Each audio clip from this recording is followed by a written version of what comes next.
Hey crafty YouTube friends, it's Rena, and I'm back with part 2 of my explosion box, somewhat of a tutorial. I don't know how much of a tutorial it really is, but I'm going to show you that I went ahead and put together, sorry about that, the bottom layer of the box, and I went ahead and adhered all my 6x12 pieces, and I did add a piece of lightweight chipboard in between to give it that extra support.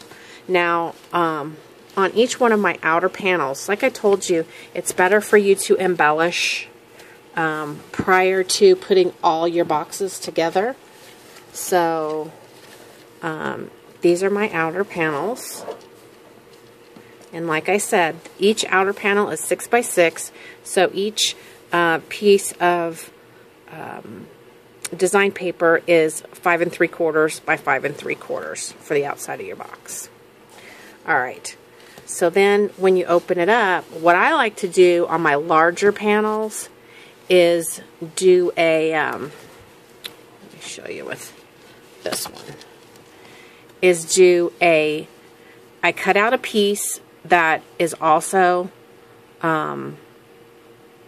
6x12, and I score it at 3 and 9, and then I fold it like this, and then I put my panel pieces here and here, and then here and here, and then this piece, and then I took a circle punch and I punched this hole right here, and I put in this, slid in this piece here, and what I did was I used score tape on the back side to glue my piece down, and then it left room for my tag that pulls out and is double-sided.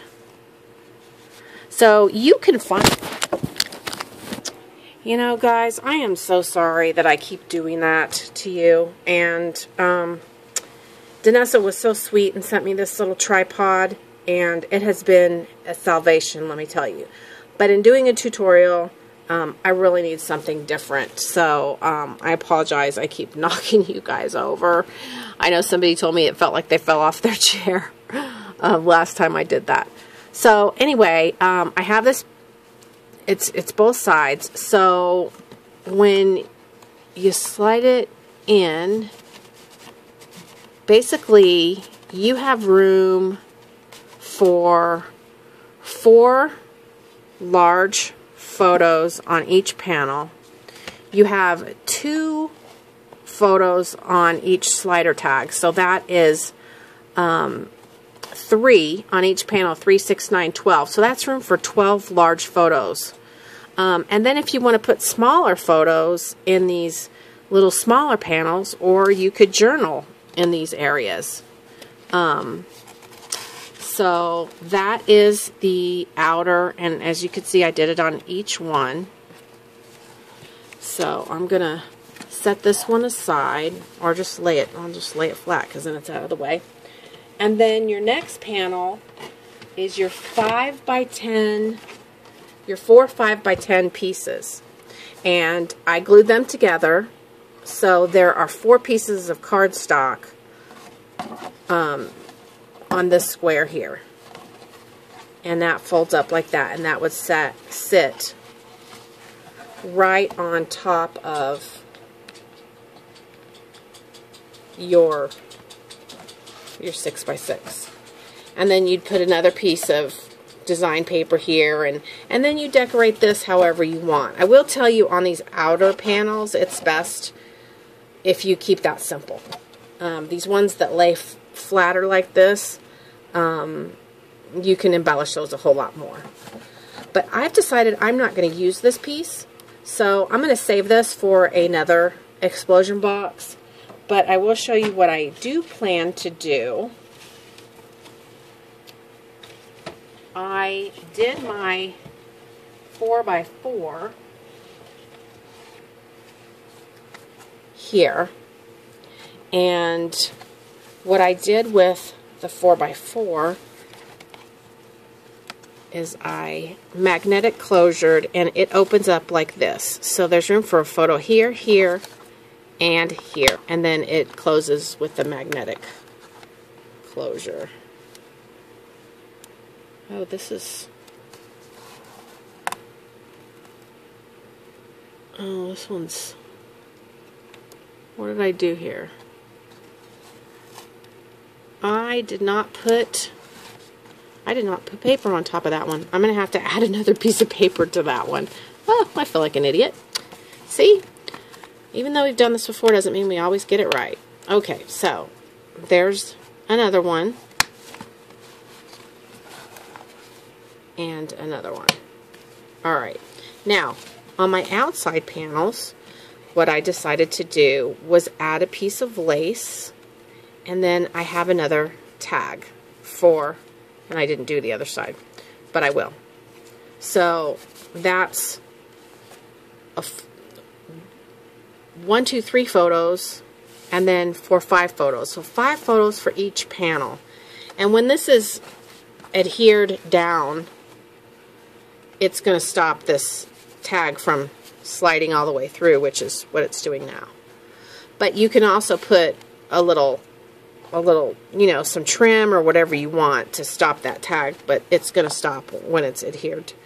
So this is what I'm going to do with mine. I am going to have the 6x6 outer panels, and I'm going to do the 4x4, but I'm going to put it at an angle so that when the box opens up, it's like this, and then it'll open like that.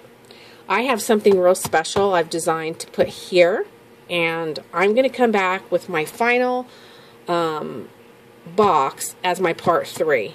And again, I'm really sorry if this is hard to follow. Because I don't have an appropriate camera, I can't film in time-lapse and edit and all that stuff. So, this inner box, as I said, is 4x4. And then this one is 5x5. So if you wanted to do it where it had 3 panels like my BB Chic Explosion box, you would lay it like this, and then you would lay your last panel like that. Alright, now I'm going to move all of this, and I want to show you the top of the box. And the top of the box is 8 by 8. And after you cut your piece 8 by 8, you want to score it on 1 inch all the way around, and then fold on all your score lines. Then what you're going to do is you're going to cut the edge of 2 sides. These 2 sides, and then these 2 sides. Once you cut your edge, you're just going to cut a little sliver, and let me see, I think I still have a sliver on this side. So you want to cut just a little sliver out, like this. And then you're going to fold your flaps to the inside and adhere with whatever adhesive you like to use. And then your other side, like that. And then this will slide right on top of your box. So hopefully that's really, it should be really simple to understand. But and you can adjust this to whatever size. If you want to just make a box for a card, you can use the same technique and lay your card inside the lower panel, and then put this piece, because you make the lower panel and the upper panel exactly the same. You just want to make the lid part just a teensy, like 1/10 of an inch, you know, bigger, so that it has a little room to slide over the bottom box. So there you go. That's part 2. I hope everybody understood. If you have any questions, please just ask me in the comment box and I will be happy to respond. So I'll be back tomorrow with the finished product. Thanks for watching. Have a great night. Happy scrapping. Bye-bye.